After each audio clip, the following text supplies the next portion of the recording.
You know, over the years that I've been doing YouTube, I have tried multiple different vlog camera setups. But the one that I'm using right now is my all-time favorite setup when it comes to making vlogs.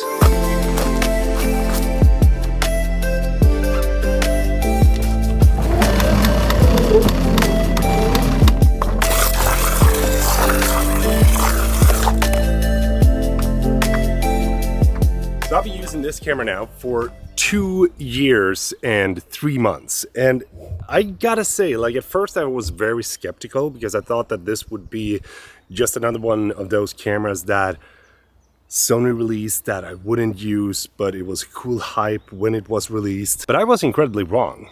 I love this camera and I have been ever since. There's a couple of reasons as to why I think it's so great, and especially if you're doing vlogs and YouTube content and want to have some of the best video capabilities that Sony currently has to offer in a small and portable camera body.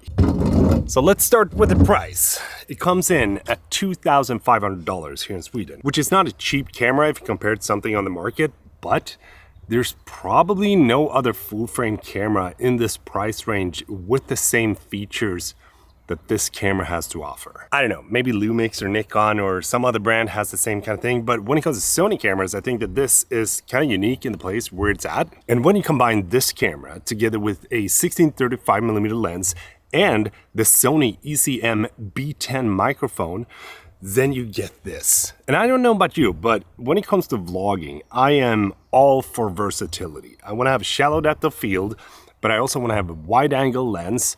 But at the same time, I want to go in and get those tighter shots with the lenses as well. And in the best of worlds, I would have loved to have a 16 to 70mm f2.8 lens. That is not physically possible when you consider the size. It would be like this big. But since I've been using this camera so much, I have also found the ins and outs on how to convert the 16 to 35mm lens into a 16 to 50mm lens. And that trick is called clear image zoom. So what you're looking at right now is the maximum zoom distance that I can do. But if I press this, it punches in even further. You see that? It goes from 35 up to 50mm because you're using a 1.5 time crop in the camera. And you can do this when you're recording, which I think is pretty sick. If you want to use the zoom rocker, you can also do that to zoom in and out for a little bit more of a dramatic effect. So say for example that I'm zooming in. Oh, let me tell you about something.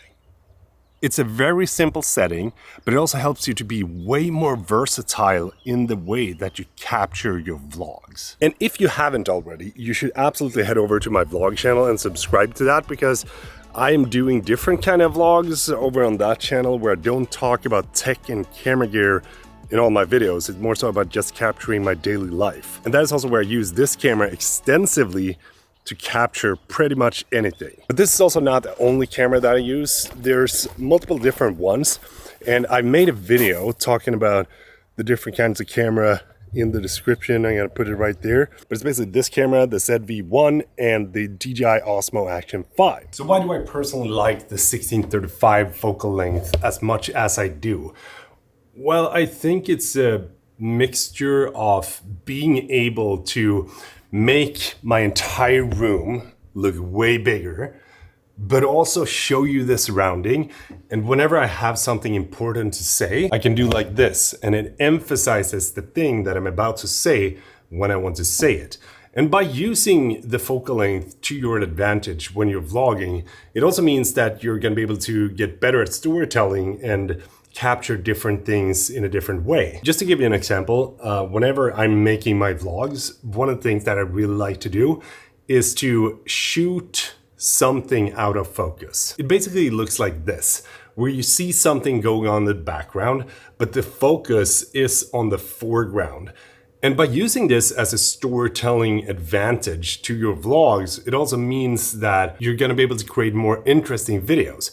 And that for me is one of the reasons why I want to have the shallow depth of field any camera like this, and I really like the f2.8, especially when I get close to the camera. You can see how the background kind of blurs out, and when I punch in like this, you can see that it's really blurry and really separates me from the background, showing you that I'm the subject in this video. And having a small microphone also means that the entire setup is going to be easier for you to bring with you whenever you are out and about and you don't want to draw too much attention to you. I mean, a setup like this is going to draw attention to you no matter how you do. But I remember when we had like this Rode VideoMic Pro that was a big ass freaking blimp over the camera. Now the microphone size is this, which I think is impressive as hell.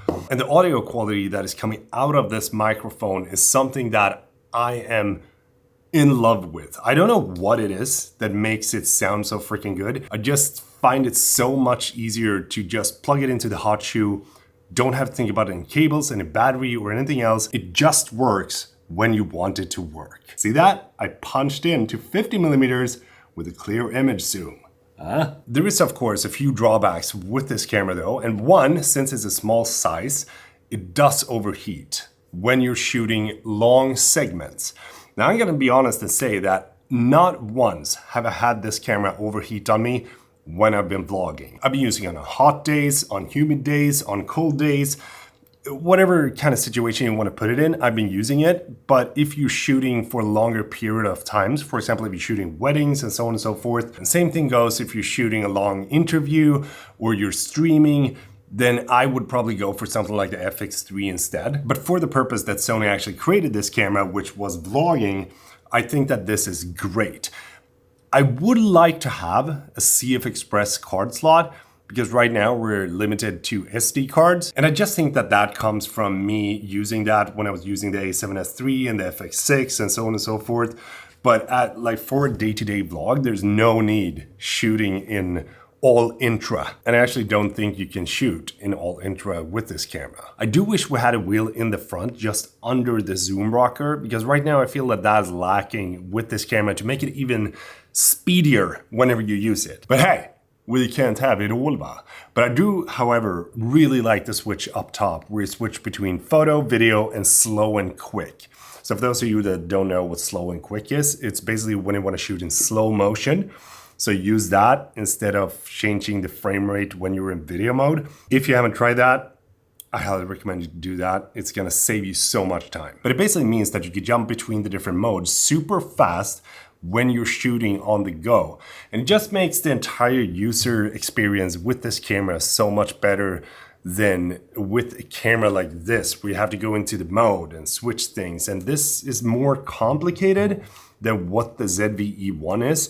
And I think that this is a better camera if you're shooting client videos, if you're shooting long form videos, not these kind of videos, but more so like 45, 50 minutes kind of videos. But when it comes to the actual image quality and sensor, both of these cameras have the same sensor in them.